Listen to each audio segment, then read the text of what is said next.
Attention divert చేయడానికి మాత్రమే ఈరోజు బనకచెర్ల గురించి మాట్లాడుతున్నారు. అసలు పోలవరం ప్రాజెక్టు బ్రహ్మాండమైన ప్రాజెక్టు, ఆంధ్ర రాష్ట్రానికి లైఫ్ లైను, ఆంధ్ర రాష్ట్రానికి ఈ ప్రాజెక్టు చాలా అవసరము అనే దీనికి జాతీయ హోదా ఇచ్చి మరి పోలవరం ప్రాజెక్టు విభజన హామీలలో ఒకటిగా చేర్చి ఇది ఆంధ్ర రాష్ట్ర ప్రజలకు ఇచ్చిన వాగ్దానంగా నిలబడింది. మరి అలాంటప్పుడు పోలవరం ప్రాజెక్టుని ఎలా లైట్ తీసుకుంటారు? ఇంత చులకనగా ఈరోజు కేంద్ర ప్రభుత్వము కేవలం 25,000 కోట్ల రూపాయలు మిగిలించుకోవడానికి ఈరోజు 83,000 కుటుంబాలకి R&R ప్యాకేజ్ ఇవ్వకుండా తప్పించుకోవడానికి ఈ ప్రాజెక్టు 45 మీటర్లలో కాకుండా 41 మీటరే నీటి నిల్వ చేయాలి అని ఈరోజు కేంద్రం చెప్తుంది. ఒరిజినల్గా 2019లోనేమో దీని రివిజన్ జరిగినప్పుడు పోలవరం పూర్తి చేయడానికి 50,000 కోట్ల రూపాయలు అవుతుంది అనుకుంటే దానికి కేంద్రం మేము మొత్తం 50,000 కోట్ల రూపాయలు ఇయ్యము, దీని ప్రాజెక్టుని 41 మీటర్లకే కుదిస్తున్నాము అని చెప్పి పార్లమెంటులో సైతం నిర్మలా సీతారామన్ ఫైనాన్స్ మినిస్టర్ సైతం 41 మీటర్లకే ఇది కుదిస్తున్నాము, దానికి సంబంధించి మాత్రమే ఇప్పుడు డబ్బు విడుదల చేస్తున్నాము అంటే కనీసం ఒక్క ఎంపీ అయినా, ఏ పార్టీకి చెందిన ఒక్క ఎంపీ అయినా, ఆంధ్ర రాష్ట్రానికి చెందిన 25 మంది లోక్సభ ఎంపీలైనా లేక రాజ్యసభ ఎంపీలైనా ఏ పార్టీ వాళ్ళైనా ఒక్కరైనా నోరెత్తారా?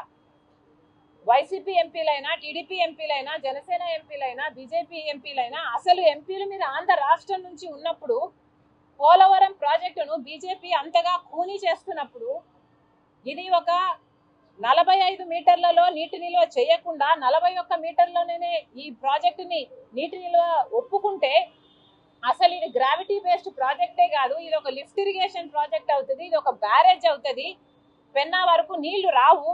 ఇవన్నీ తెలిసి కూడా ఒక్క ఎంపీ అంటే ఒక్కడు కూడా మాట్లాడలేదు. ఇది అన్యాయం కాకపోతే, ఇది దారుణం కాకపోతే, ఆంధ్ర రాష్ట్ర ప్రజలకు వెన్నుపోటు పొడచడం కాకపోతే ఏమిటి అని అడుగుతున్నాం. వీళ్ళు మాట్లాడకపోవడానికి ఒకటే కారణం, కేవలం బీజేపీ దృష్టిలో వీళ్ళు చెడు కాకూడదు. ఎందుకంటే బీజేపీ అధికారంలో ఉంది కేంద్రంలో, బీజేపీకి అందరూ తొత్తుల్లా మారి వాళ్ళ కేసుల నుంచి వాళ్ళ పనులు చేయించుకోవడానికి వాళ్ళ స్వార్థ రాజకీయాల కోసం బీజేపీ గుడ్ బుక్స్ లో ఉండాలి. ఇదొక్కటే అజెండా. ఒక్కడంటే ఒక్కడు కూడా మాట్లాడలేదు. వైసీపీ అయినా, టీడీపీ అయినా, జనసేన అయినా ఒక్కరు కూడా నోరు ఎత్తలేదు అంటే దానికి కారణం అందరూ ఈ బీజేపీతో ఏదో ఒక రకంగా పొత్తులు పెట్టుకున్న వారే కాదా? వైసీపీ అయితే అక్రమ పొత్తు పెట్టుకుంది, టీడీపీ జనసేన అయితే ఏకంగా కూటమే కట్టేశారు. మరి ఎందుకు అని అడుగుతున్నాం. బీజేపీ మనకి ఏం చేసిందని చంద్రబాబు గారు ఇలా పొత్తు పెట్టుకున్నారు, కూటమి కట్టారో సమాధానం చెప్పాలి. మనకి ఏదైనా ఒక్క మేలంటే ఒక్క మేలైనా చేస్తున్నారా? నిన్న రాజధాని వైపు చూస్తే రాజధానికి అసలు పిచ్చి మొక్కలన్నీ మొలిచాయి. 10 సంవత్సరాలుగా రాజధాని అసలు ఏమీ నిర్మాణమే లేదు, అమానుష్యంగా ఉంది.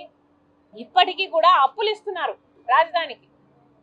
ఇది ఎక్కడ పద్ధతి అని అడుగుతున్నాం. కేవలం పోలవరం నుంచి దృష్టి మళ్లించడానికి మాత్రమే ఈ బనకచెర్లను తీసుకొస్తున్నారు అని కాంగ్రెస్ పార్టీ పూర్తిగా నమ్ముతుంది. బనకచెర్ల ప్రాజెక్టుకి 54,000 ఎకరాలు కావాల్సి ఉంటే 15,000 ఎకరాలు ఇది ఫారెస్ట్ ఏరియాలో ఉంది.